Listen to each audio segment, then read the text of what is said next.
Какво е динамичен ретаргетинг? Ива има половин час и решава да види с какво може да попълни гардероба си.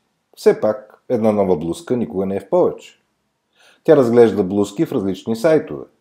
Данните сочат, че човек, който бързо взима решение, проверява между 10 и 12 опции, а по-колебливите разглеждат до 50 сайта преди да купят. Тя харесва една блузка и се кани да я купи, но се разсейва.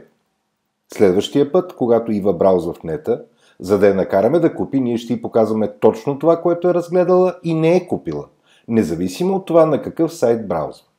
Това се нарича динамичен, персонализиран ретаргетинг.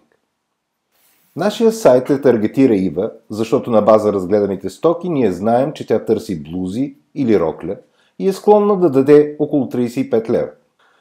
Статистиката показва, че над 85% от покупките са провокирани от ретаргетинг реклама, защото тя предлага точно това, което търсиш и го предлага докато купиш.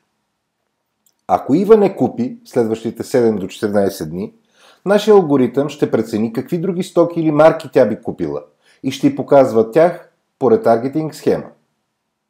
Динамичният персонализиран ретаргетинг увеличава конверсиите, увеличава честотата на продажбите и намалява разходите за онлайн реклама.